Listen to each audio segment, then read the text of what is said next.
Okay. Good morning, Tony. Toyin. I said good morning, Tony. Okay. That looked unreal, but it was the incident that happened between Tony ELUMELU and one of the graduates of UBA's graduate training program. It was time to ask questions from Tony ELUMELU, and the lady in question was given the mic to ask a question. However, her first statement sent shock around the waves. She addressed the chairman as Tony, calling him by his first name twice, and the chairman, who didn't find it funny, addressed it immediately. Okay. Good morning, Tony.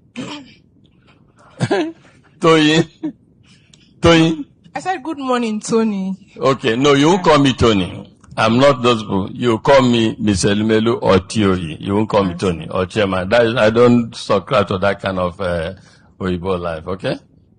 All right. Good morning, Mr. ELUMELU. Thank so my you. question is, how do you know if you are to keep going? There have been several reactions about the issue, and among the prominent one is that of Ibukun Awoshika, who spoke about a similar situation recently.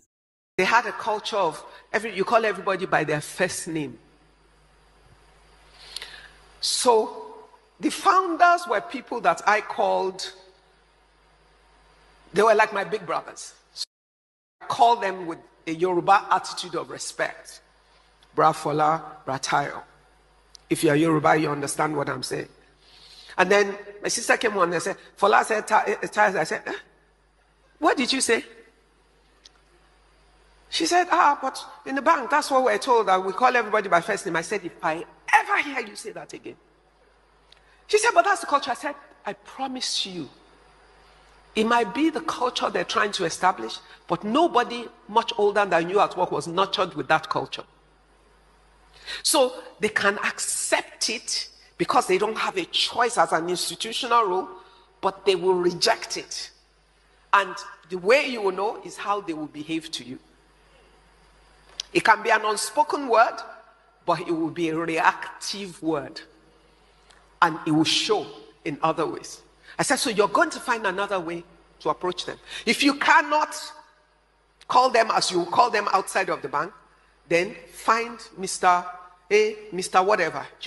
Tony ELUMELU has faced backlashes from the social media, with some placing his video where he actually was cool with somebody addressing him as Tony in an interview. Watch. Hi, Tony. It's so great to have you here. Thank you for being with us today. Good to meet you too.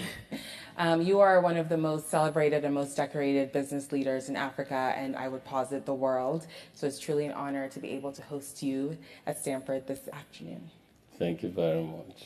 We watched a video earlier where we learned a little bit about the foundation, which we'll speak about towards the later half of the interview. But we saw there that you're such a supporter and such an advocate of entrepreneurship, which isn't really a surprise because your parents were entrepreneurs. I'm curious to know how seeing them build businesses at a young age influenced you and impacted your journey. So I'm pleased and honored to be with you all today. Stanford, great university, and a team from this great university visited the Tony ELUMELU Foundation before the pandemic, I think. And I was quite impressed. They were on time, in spite of the, in spite of the chaotic traffic situation in Lagos. And the research work, also very, very impressive. So for me, coming back here, such an honor. Have a great impression of your school. Entrepreneurship. Kim, you had a question. Yeah, I wanted to ask Maya her views on interracial relationships. Oh, thank you. And first, I'm Miss Angelo. Miss Angelo. Yes, ma'am. I'm not Maya. I'm 62 years old. I have lived so long and tried so hard that a young woman like you or any other you have no license to come up to me and call me by my first name. Excuse me. That's first. That's first. Also because at the same time, I am your mother, I'm your auntie, I'm your teacher, I'm your professor. You see?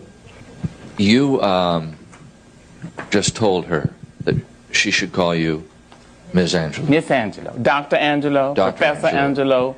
auntie. Is that part of the problem in this culture that we have? There's not enough discipline, there's not enough respect? I only think that the children know only what we teach them. If there is something wrong in the generations, last two generations, which did not carry on the tradition. And I think this is true not just in the black community, this is true in the white community, in all the communities. We have not taken the children to our knees and told them the truth. Darling, here's the way it is. You live in direct relation to the poets, the heroes, and the sheroes you have. Always honor the elders. Oh, then you honor yourself. Honor women. You honor yourself. Honor men. You honor yourselves. Watch your mouth. Watch what you say to another human being. Don't be so ready to be rude. You have to teach the children that. People don't jump up out of cribs, baby cribs, and know that. So somebody has not done the right thing. That's all I'm saying. To Kim, I apologize for being so short. I apologize. I'm not usually so short. It just caught me off guard. I saw you at 14. I thought, ooh. Well, but I apologize.